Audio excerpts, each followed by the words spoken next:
Good morning, everyone. Welcome back to another episode of Lessons Learned, the dumbest thing I've ever done with money. My name is Suzanne, and I am the head coach at G.R.A.C.E Financial Coaching. Today, we are talking with my friend Abby, and I am so excited to finally have her on. Abby is the owner of Abacus Solutions Financial Coaching. Abby's a CPA by trade. She spent several years in corporate accounting and now manages the financial side of her family's business, which I would argue is probably harder. Abby's vast experience with employee benefits, along with small business management, allows Abby to help her coaching clients navigate life's toughest financial obstacles. What's going on, Abby? Not much. How are you doing? Good. Finally. I mean, we've only been trying to get this recorded for 3 months now. All righty. Well, tell us a little bit about your coaching. You have corporate accounting experience, which, I mean, is pretty invaluable, right? But how does that translate into your current position in your family's business and you as a coach? So I worked for almost 6 years in public accounting in the area of tax. I worked for Deloitte Tax, which is one of the big four public accounting firms. My focus when I was there was very narrow. It was federal tax.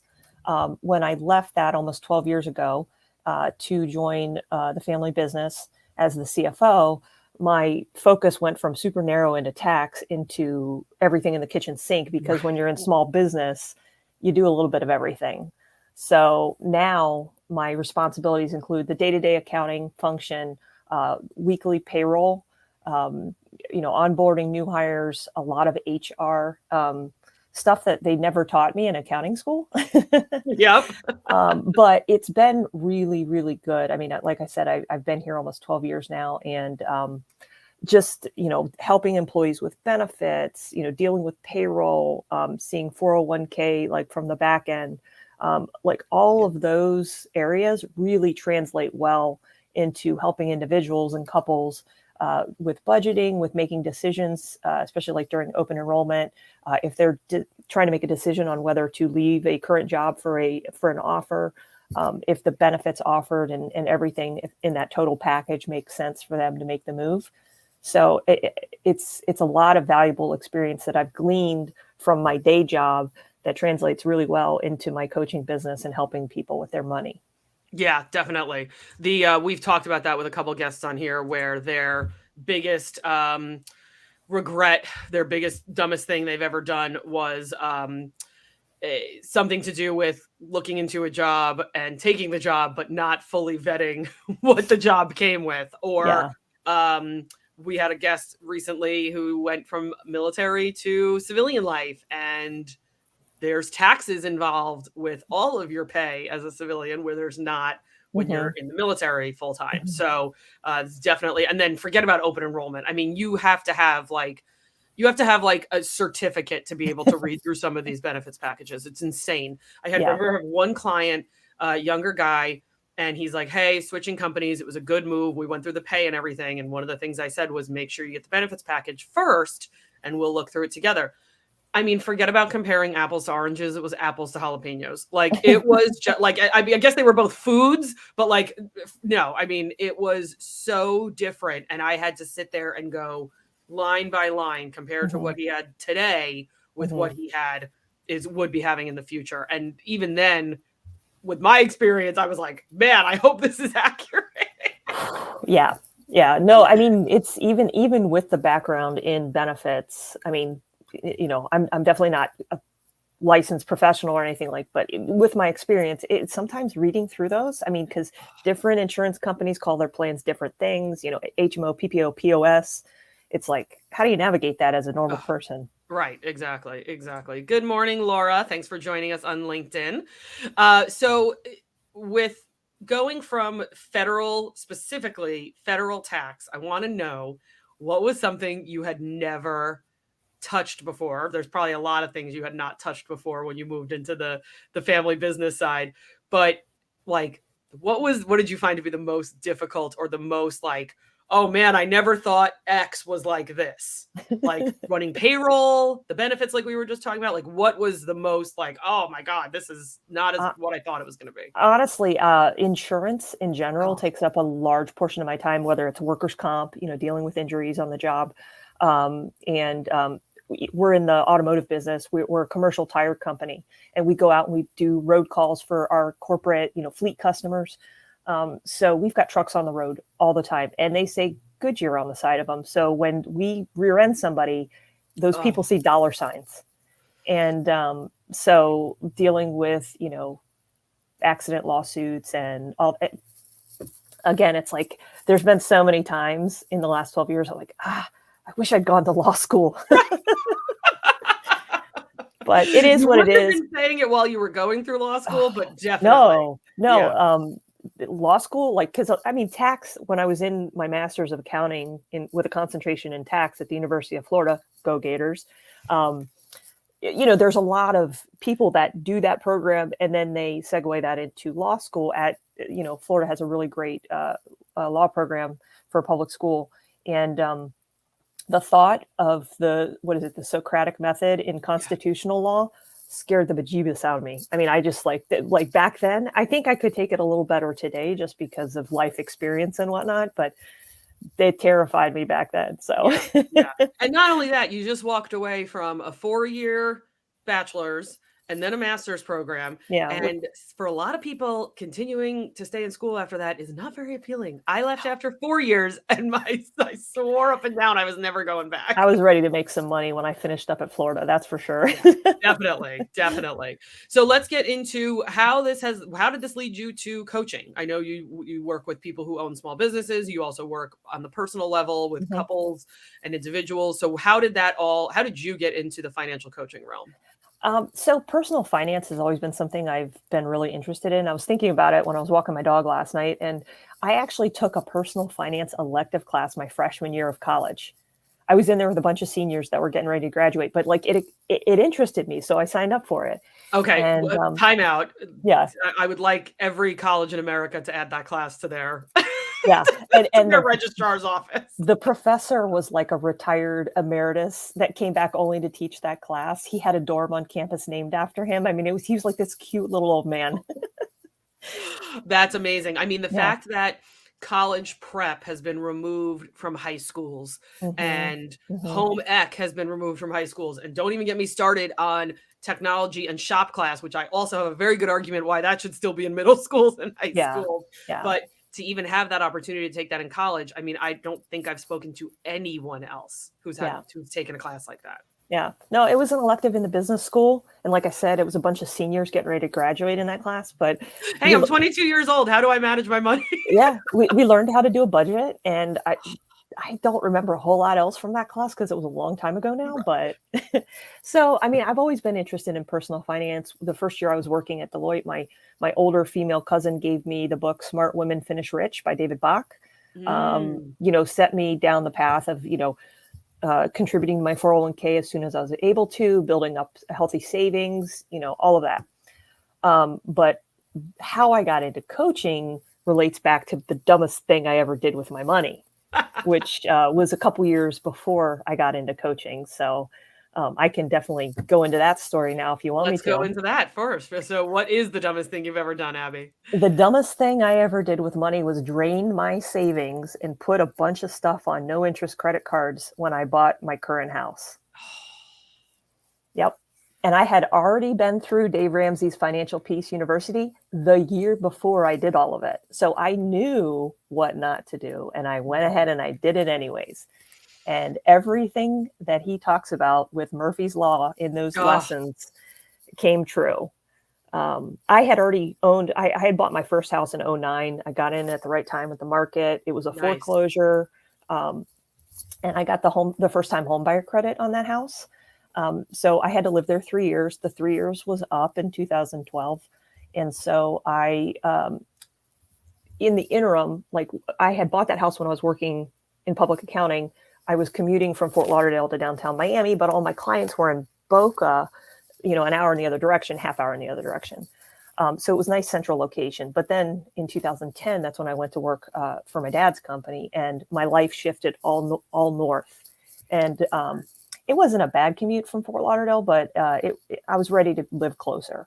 And so I was looking in the area that I currently live in. I found an amazing deal.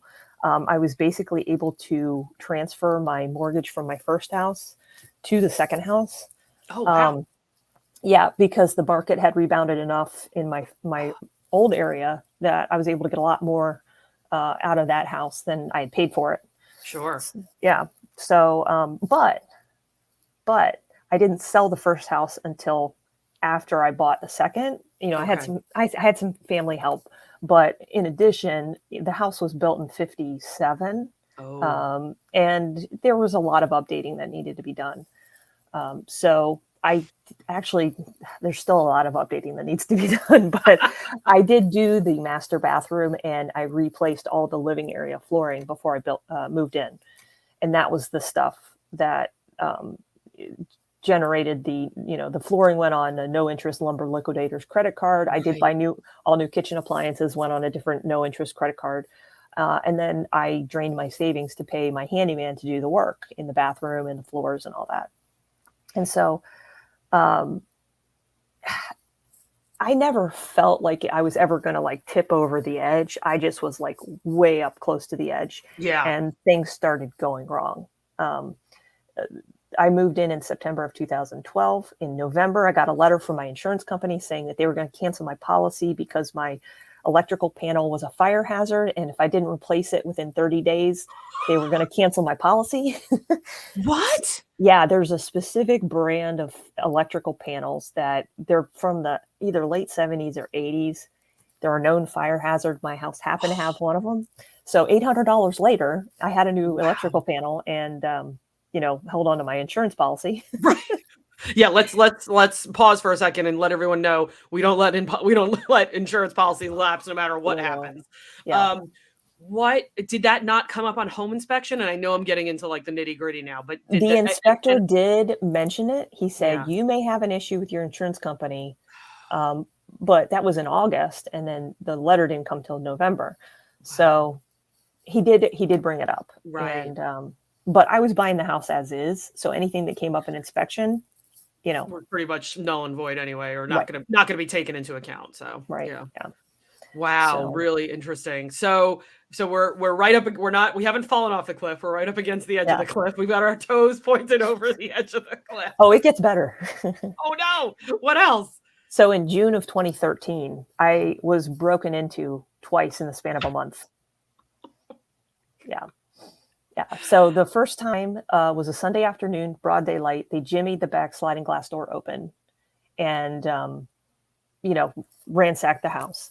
Oh, And they didn't even get away with a whole lot. I mean, whatever jewelry they took was sentimental. The TV was a 32-inch, 6-year-old flat screen. It's not like they got off with a lot of stuff. It was just the feeling of walking into my house, yeah. realizing the door was unlocked, and all the drawers being open, and just being like, and my dog was in his crate. Oh my Yeah, gosh. and I was like, oh my gosh, Buster! And I ran back to the house, back to the bedroom, and fortunately, he was fine. And then 4 weeks later, on a Friday in the middle of the day, the same thing happened. But this time, because I had put a rod in the sliding glass door track, they smashed the back door in I think with my propane tank from my grill. I don't know what they used, but they smashed the whole back door open. Oh So, my so I gosh. literally had a gaping hole in the back of my house on a Friday afternoon going Of into the course. weekend. Of course. I've had two major plumbing issues in this house, both of which thank God didn't result in like any major like long-term work that had to be done. It was just a quick like plumber had Yeah. to come out. Ask me when they were. On the weekend. Thanksgiving and Easter. Yeah. Yeah. The day 3:30 on the Wednesday before Thanksgiving, we realized we can't do this ourselves. We need a plumber. And on Easter Sunday, I realized, dear Lord, I hope there is a plumber working. Mm-hmm. Mm-hmm. So Yep. no, we can't plan the timing, and typically it's always terrible. Yeah. Um, obviously twice in the span of 1 month? I know the area you live in. It is a lovely area. So was Mhm. this just like it was a group of people that were doing it specifically and then moving on? Mhm. Yeah. There were a lot of break-ins in the neighborhood that summer. Okay. They were coming from like down in the Miami area somewhere. Yeah. They knew what they were doing. They were in gloves. They were driving rented like high-end SUVs to like blend in. Yep. Yep. They never caught them. Yeah. The city added a bunch of cameras at the entrances that summer, and I think it's gotten better. But I mean, there's still the area I live in is a target area because there's a lot of nice houses. I mean, mine's probably on the low end, but my house sits like kind of at it's like it's a cut through. There's multiple ways in and out, as opposed to like a cul-de-sac. So yeah. There's positives and negatives to living on a cul-de-sac and a dead end and all that kind of stuff. My dead end is the Elizabeth River, so it's very difficult to exit out of there. But if you live at a dead end where there's land on the other side, that actually makes you more susceptible because now they can get out and there's no one back there to see them. So it's totally.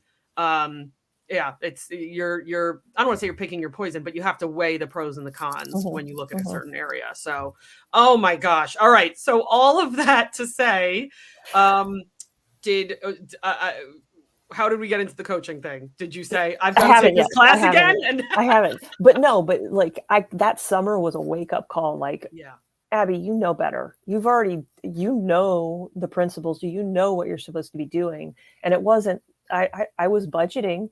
I mean, I tell some of my clients sometimes, like I had an Excel spreadsheet where I was forecasting out like, okay, here's my checking account balance today. I get paid here. This has to get paid. I was keeping track of my checking account balance and forecasting it out into the future because things were that tight. Like I needed to know whether I needed to move money around. So I had to go out and buy a set of, French doors I ended up replacing that slider with a set of impact French doors because I was going to do impact windows and doors around my house anyways for hurricane purposes. That just expedited the process on that set of doors. But $1,100. I was going to say, and those doors aren't exactly cheap. That's the whole point. So $1,100 for a set of Home Depot doors on the Home Depot card that I just finished paying off. But so I got real serious that fall. Like I got to get out of this mess. I got to do what I got to do. It's going to take me some time. And so for the next like 18 months, it was still like that feeling of living paycheck to paycheck. But by the following December, I happened to get a bonus at the end of the year that really helped me clean a lot of the stuff up to where I felt like I could finally breathe again. And then in early 2015, I had an acquaintance approach me that we were in a women's Bible study together. And she's like, "Hey, I heard you might be looking for a roommate." And I was like, well, I hadn't thought of it, but sure, why not? And so I had someone move in and pay me rent and split the utilities with me in 2015, most of the year. That really helped me get the last of the debt paid off. I got all the credit cards wiped out. I paid off my car because that was another thing. I took out a car loan in early 2012 because I was having problems with my car that had been paid off for like 7 years. So I had a car payment and then I did the thing with the house and it was just like, oh my gosh, like this all could have been avoided. Right. I am so weirded out by the fact that somebody would have walked up to you and say, "Hey, I heard you were looking for a roommate." Did they have the wrong person?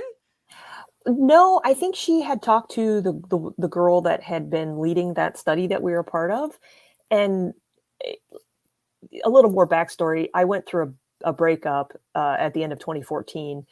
Not that he lived with me, but I was, single. I had all this time on my hands, and maybe the friend thought that, this would be good because otherwise I lived alone, and it was good. It was good to have someone. Don't forget about Buster. Yes.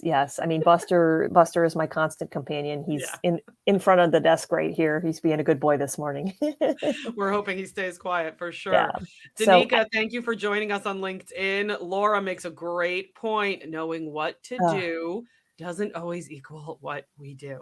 I mean, that instant gratification that I want culture comes into play, right? Like, the rules fly out the window when it's something that you really want. Yeah, definitely. So you decided we get the roommate that helps you pay off the rest of the debt, and somebody. And I started. Oh God, there's more. No. That same spring, I started coordinating. I coordinated my first Financial Peace University class for my church. That fall before I was feeling led to get more involved at church, and I was like, hey, personal finance. I'm a CPA. Like I love this stuff. This is a way for me to get back and serve.